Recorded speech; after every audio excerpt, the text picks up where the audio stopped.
Hi, everyone. We're just waiting for our guests to join. Hi, Jane. How are you? Hey, how are you doing? I'm good. I'm so excited to chat today. I know, me too. Me too. This is going to be so fun. We're just waiting for Jess. I just invited her, so she should be here any minute. Yes. Here she Hi, is. Jess. How are you? Good. How are you? Hey, Jess. Good. Hey, good to see you Hi. again. It's so good to see you again. It's been too long. I know. I was just thinking it must have been 2 years the I know. last time we I think yes, just yes. had Margot, and she's about to turn 2. So My I'm gosh, crazy. Well, welcome everyone to Build Your Dream Registry. This is a series that we do every month on Instagram Live, and I'm so excited for today because we're joined by two amazing guests who I'll let them introduce themselves in a minute. But the focus of today is really going to be about registering for items for you as the birthing mom, because I think this is something, and we've talked about in a lot of our previous lives, where we forget to register for ourselves. And there is so much that you need in the fourth trimester. So I'm so excited for this conversation, especially to have both of your point of view and expertise. So before we kind of dive into it, just a couple of housekeeping items. Every time we host a live, we also are running a giveaway. So if you email your registry to social@nanit.com, one person will win a Nanit off of their registry, I believe a birthing class from Jess, which is so valuable, and then some Anya product as well. So don't forget to email us, and then we'll announce the winner, I believe, later today on Instagram. So yeah, would you guys mind introducing yourselves? Jane, I'll kick it to you first. Okay, perfect. Thank you so much. I'm so excited to have this conversation, and thanks so much for organizing it because it's such an important one. I'm Jane, the founder of Anya, and we are a brand that's dedicated to supporting really everything for mom in the year after birth. Postpartum, we'll get into this, but postpartum is wild, and everything from breastfeeding that you go through to hair loss to navigating your new identity. We're here for all of it. So our mission is really to empower moms with the tools that they need to navigate this year after birth. Amazing. And Jess? Hey everyone. I'm Jess Baumgartner. I am a mom to 4, and my career's kind of evolved a little bit. I started in marketing. I used to work for Food Network, and I realized that I really had a passion for health and wellness, and so I became a health coach. And from there, all of my clients were getting pregnant, and then I was helping them find doulas. And I thought, why don't I just help bridge this gap? I love birth. I know so much about it already. And so I became a doula and a childbirth educator through that process. And now I'm actually going to nursing school in the fall to be a nurse in hopes of being in the labor and delivery room. So I just love all things pregnancy, postpartum, birth. It really lights me up. So thank you for having me. So excited that you're here. And wow, what an inspiration to be able to accomplish all of that and also have 4 children is just unbelievable. I have one daughter and I have a hard time managing everything that I'm doing, which is far less than what you do. So that's pretty incredible. I like You're just take on one thing after another. That's amazing and super inspiring. It's awesome. Yeah. Thank you. So wanted to chat about first a couple of things that you would recommend people register for themselves. And I think for me personally, when I built my registry, I didn't put one thing on it for myself. It was all for the baby. I didn't even think of adding things for myself. I think one, because I wasn't in the right frame of mind to even think about the fourth trimester. I was just so focused on like, oh my gosh, what do I need for the baby? And then also I didn't know if it was appropriate. And so I think number one, it's absolutely appropriate. But then for the people who don't know what to put, would love your insight on kind of like the top 2 or 3 things that people should absolutely add to their baby registry for themselves. Do you I'm want to happy. go? Yeah. So I like to think about registries for mom in categories. So there's obviously your healing, no matter how you birth. There's also things that are going to make your life easier. And then there's things for your comfort. And so I'd like to put things in one of those buckets when you're going through the process of deciding what to put on the registry for you. I tend to find that a lot of my parents are a little uncomfortable putting some of those healing items on the registry, which I understand. They can usually all be one fell swoop, purchase on Amazon right before. But that said, there are a lot of amazing things that you can put on the registry for yourself that fit those other categories and maybe a little bit more comfortable for you. The other thing too is I also find that with the healing aspect, you might not know everything that you need until you're in that moment. And so you may end up changing things and finding new things anyway. So I'll do one and then I'll pass it off to you. But one of my favorite things is to put something on there that is going to help you with extra help. So a lot of registries now have cash funds, just like something for your marriage registry. Mm-hmm. You can put a cash fund on there and explain what it's for. And I think that gives people the ability to buy you something that they know is going to be really useful and put to good use and really be helpful. And so a cash fund can be helpful for a postpartum doula. If you're not familiar with a postpartum doula, they can come to your house and help you around the house. So making light meals so you're staying nourished, watching other children, helping you process. You can use it to hire a lactation consultant that can come to your house to help with nursing or pumping, any sort of feeding that you're going to be doing. You can also use it to just get extra help, or maybe it's like a pelvic floor therapist, which I think is so important as you're going through this process. But there's just so many people who can help you in that process in postpartum that you may not necessarily always have the funding available for. So why not, use some of this registry gifting to get one of those to make your life a little bit easier in the postpartum period. I love that. I think that's such a great idea, especially for people who you might not know exactly everything that you need. And I think that is one of the things that trip people up when they're building their registry and thinking about what to add for themselves. They just don't know. Yeah. And I feel like even for me in the hospital, there were things that I realized I would need, or based on how I gave birth, I ended up having a C-section. And so you just don't know certain things. So I love a cash fund or gift cards to Amazon, because then you can easily overnight things. So love that. Yes. I love that so much. And I think there's no substitute for in-person support, whatever the specialty is. And there are so many needs, and so many women don't know that, I might need a pelvic floor therapist. And one of the things, just to kind of tag on to that we like to tell moms is line up those individuals ahead of time. You don't have to hire them, but just find them, so that when you're in the moment and just you don't know what you're going to need, but then suddenly you do need somebody, you have their number, you have their availability. It's somebody you've already kind of vetted. So we recommend to do that during pregnancy. So in addition to the support, I would say, I think naturally I'll talk about Anya a little bit, but just because it's the supplies that I think women might feel a little bit uncomfortable registering for, whether it's I want to give a little shout out, because the padsicles, the tux pads, those are the things that are so important and you definitely want to have.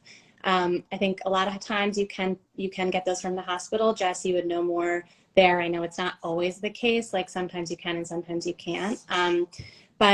So I think what we like to talk about is really beyond just the first couple of weeks and that physical healing that you need, but really when you're going through things again, trying to kind of boost your milk supply if you're going back to work, or you're starting to experience postpartum hair loss around month 3 postpartum, or as your hormones are starting to kind of re-regulate, you're experiencing some mental and emotional shifts or skin changes. There's so much that happens in the different phases month to month postpartum. So that's really where Anya comes in, and why we created this postpartum recovery plan. So we love it as a registry item because it doesn't feel too odd. It's something, like you said, people really want to give you something very helpful and useful, and that's what we've heard from a lot of people. So I just think from at least from that, my top 3 products would probably be a postnatal vitamin. That's something that so many moms don't know that they should be taking. A lot of times moms just stop taking a vitamin altogether, but it's super important to continue through that year, and especially if you're, as long as you're breastfeeding. A great nipple balm, that would be number 2 for me, and an easy add to your registry, and something that, like, you know, you want to start using that right away and generously and frequently at the start of breastfeeding, not to wait until you're, you know, you're in a lot of pain or having a lot of discomfort. And then I think my third one would be probably that I think when it comes to all those supplies, like even you could add Frida to your registry. They have that all-in-one kit where you can get the padsicles and kind of everything else that you need for that first week. So those would probably be mine. The thing I really love about Anya is that you can get this beautifully packaged gift. So you know, it's not like you're randomly giving Tux pads or padsicles. It's like you're giving some of those healing things, but it's in a beautifully packaged gift, and it just feels a lot more elevated. I want to touch on two of the things you guys have. The teas are so helpful in postpartum because sometimes you just need a moment to yourself, or you just need a moment to do something good for yourself. And those teas give you the opportunity to do it without thinking about it. They're there and they're ready for you. There's lactation tea, the calming tea. I still drink the calming tea because I just think it's so good. But giving yourself that permission to like take a moment and have a cup of tea without having to think about what it's going to be. And the second thing I really love is the drops that you use for the hair serum, because postpartum hair loss is a real issue. It always was for me. And the thing that really helps, and what I learned about, is that scalp stimulation is so important. Mm-hmm. And so I know that the ingredients in that help to stimulate the scalp, which is going to have you be better primed for hair regrowth. So anything you can do to like massage your scalp, or I don't know if you want to put together like almost like a kit of like self-care for somebody, where it's like maybe you get like some sort of like those things you can use for shampoo, or you can massage the scalp. Totally. The serum, you know, things like that, and like the teas, where you can almost just like give the parents like a timeout, like give mom a timeout moment that's like already set up and ready for her. I think that's really nice. Or like gift cards to a spa if you want to, you know, really want to go all out. But yeah, I love that. And we recently just polled our audience because obviously Mother's Day is coming up, and we were asking, like, what do you really want for Mother's Day? And the overwhelming response was, we love our children, we love our family, but we would love some time for ourselves. So I love that idea of like building a basket of things that will really help. And that first year, even postpartum, like I'm still dealing with the hair loss. Like I feel like I always have to have my hair pulled back because it's just like crazy in the front. So thinking about those things that they can use, like maybe it's not in the first couple of weeks, like you said, Jane, but it's going to be something that they're going to come across in that first year, and then they already have it, which is so nice. And I feel like those are always the fun gifts to open at registries, like of course, or at baby showers. Like of course we love all the baby clothes, but it's always fun when mom gets to open up something that's like a robe and like at-home spa. Like even if it's 30 minutes to yourself, I feel like that amount of time like gives you so much more. Like you can recharge in just a short amount of time to yourself, which is so nice. Yeah. Oh no, go ahead, Jane.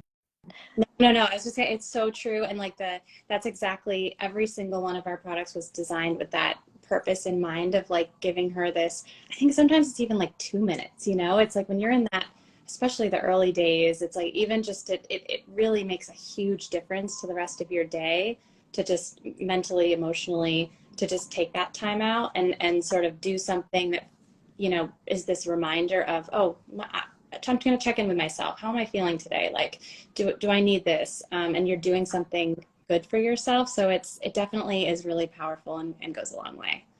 Yeah. And on that note, would love to get both of your perspectives around, in the first couple of months at home is such a whirlwind. Like time goes by so fast, but so slow in the same. It's like this weird dichotomy. So how do you recommend for new parents to take time for themselves? Because I do think sometimes it can be very difficult in the beginning because the baby's not sleeping a lot, you're trying to learn this brand new person in your life, and you feel like there's so much to do, but you're exhausted, and sometimes there's just guilt around taking a moment for yourself. So do you have any recommendations on how people can prioritize that? Yeah.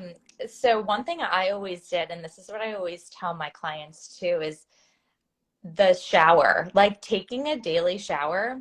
If there's just like one thing you make sure you do every day for yourself, for me, it was always, that was like the easiest, there wasn't as much of a barrier to get that done as there would be some other self-care items. So without fail, like I made sure every day I took a shower. It was like my reset moment where, most of the time I was able to find someone to watch the baby, but if I couldn't, I had them there in the bathroom with me, and I took a shower, I blow dried my hair, I, did my whole skincare routine. I tried to just take a good 15 minutes to reset my day. And I feel like that, no matter how the day was going or the night went, that always was like a beautiful reset moment to like, okay, start fresh. Like, and even better if you can have coffee, or water in there too, which are also amazing registry gifts. Coffee containers that can keep your coffee hot or cold, or a large water bottle with a straw. This is key. Yeah. Put those on your registry for yourself. But yeah, that was always my thing. I feel like if you can just have one thing, so you don't have to have decision fatigue and have to figure out something new all the time, one thing that will make a significant difference in your day. And for me, that was a shower. 100%. And I love that. It's so good. And what's both of your favorite water bottles? Because I think a water bottle is so key. Like Mine is right here, a Stanley, which like I know everyone talks about these, but like I bought this when I was pregnant, and when it arrived in the mail, I was like, oh my gosh, it is huge. It's like bigger than my head. But I drink so much water, I couldn't drink or stomach water in the beginning of my pregnancy. It just like did not taste good. It didn't have the same effect that it does when you're not pregnant. So I was very concerned that I wasn't drinking enough water, which is why I ordered this water bottle, and it changed the game. And I haven't stopped using it since. It is a really nice gift too. It's very giftable. I like water bottles that have 64 ounces in them, because then I feel like if I can see it and get through the day, anything on that, above that is a bonus. I'm very with everything going on in my life, I need to see like metrics of like where we're at with things. So I'm like, okay, I'm halfway through my water. We're good. So yeah, I like the water bottles where you can see how much you've had, and definitely something that has a straw, because you never know what position you're going to be in with the baby.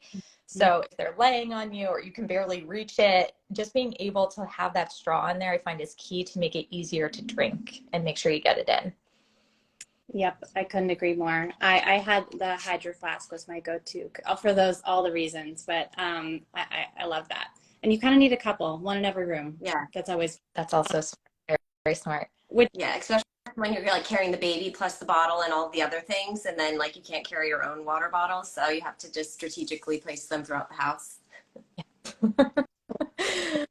Totally, which sort of leads me to I think this is a really tough one, but something that I know like I struggled with, and once I sort of found some ways to do this, it had such a huge impact on me, but was just communication with your partner. It's really hard in those moments for them to understand what it's like for you and what you're going, especially if you're breastfeeding or like taking on a big part of the load because they're going back to work. And it just creates this, anyone who's been through it probably knows, it creates this tough dynamic where you sort of like don't ask them to do things for you because you don't really trust they're going to do it well enough, and you're like, oh, well, you didn't do it this way. But I think it's so important. And also just as women, I think we are afraid to ask for help, or often don't have the tendency to ask for help. And so just figuring out a way to, even starting with just like telling your partner exactly what you're going through or how you're feeling, and being open with them about that. And I think working towards a place where, so I think they're naturally they want to help, right? Like I think they're naturally going to try to jump in where they can. And something as small as like a water bottle in every room, like my husband's job was to keep those full all the time. So I just never had to think about it. It's like there's always a full water bottle in every room. And that's like, one, it feels so nice so that they're doing something for you, but two, it's just like something that you don't have time for in the moment. So that's another one for me. It's a little different than self-care, but it ends up as self-care because you're afforded a few moments when you otherwise would be jumping up to clean the bottles, or like getting, changing the diaper, or doing all the cleaning up, laundry, all the things, writing thank you notes, all those little things that just pile up. So communication with your partner and then divvying up responsibilities is a big one. Yeah, I completely agree. I think for me, Jess, I love that you mentioned the shower piece because that was going to be my piece of advice. I was very lucky because my husband had 12 weeks of paternity, which was amazing because we got to spend the time together and he was so incredibly helpful. But we committed to, in the beginning, making sure that we had time to ourselves every single day. And I would always make sure that I showered and brushed my teeth, which I know sounds so crazy to be like, you remember to brush your teeth. But there were some days when I'd be like, oh gosh, did I brush my teeth today?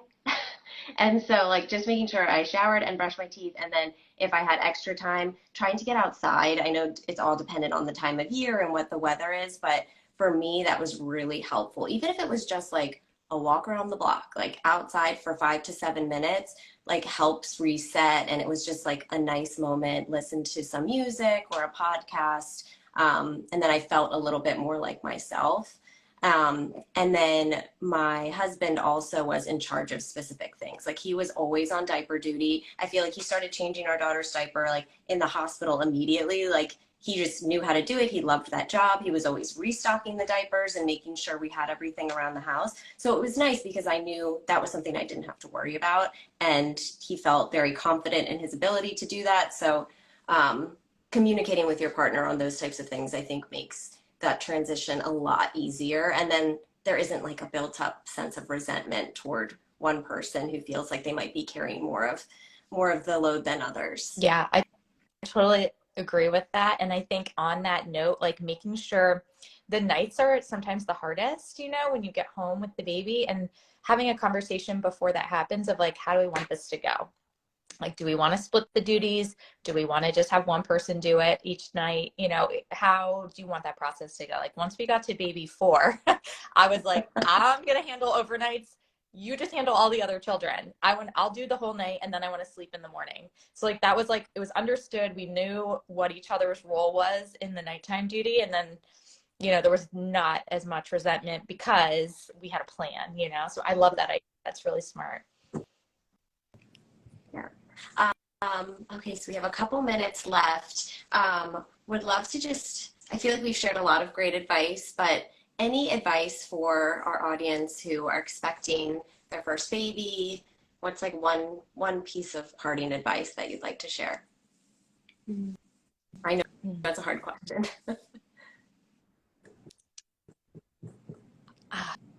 Gosh.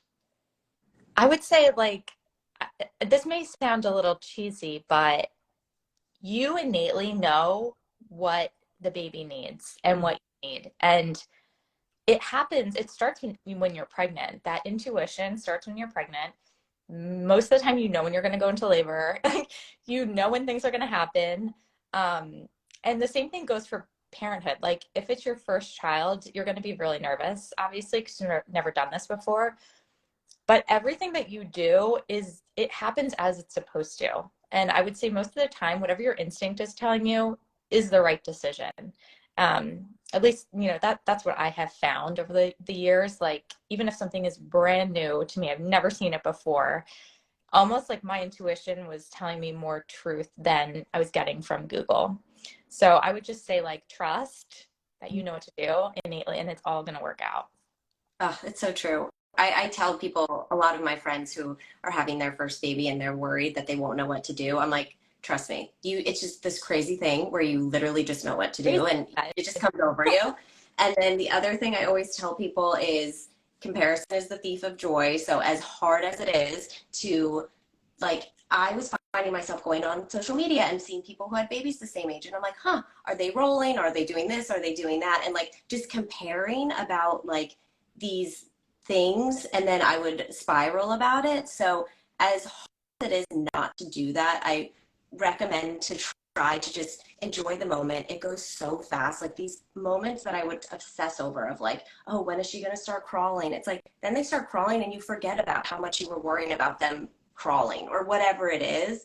So just trying to enjoy what you have with your baby and not compare to whatever you're seeing online or reading on Google, because like you said, as the mother and as a parent, like you have this sense of intuition. So it's best to follow that.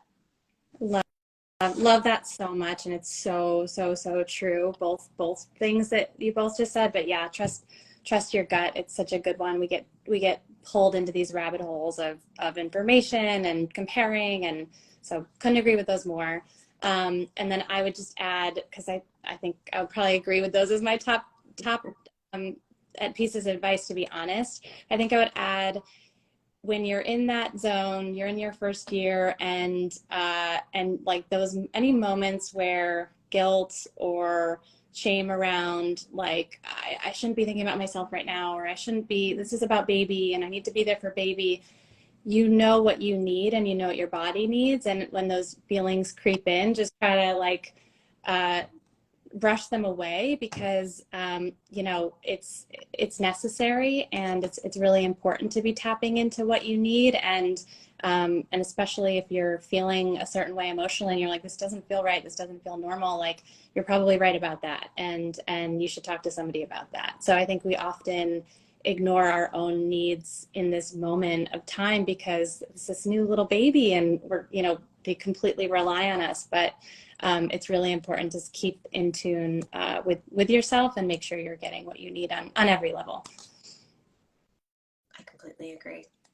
Well, thank you both so much. This was an amazing conversation. I feel like I learned so much, and I'm sure everyone who was able to tune in learned a ton as well. Last reminder, email your registry link to social@nanit.com, and we'll be picking one winner to win a Nanit, some Anya product, and a birthing class with Jess. And we'll announce that, I think, later today on social, so look out for that. And thank you both again so much for joining us today. Awesome. Thank you. This is so fun. Bye. Well, Bye. bye everyone.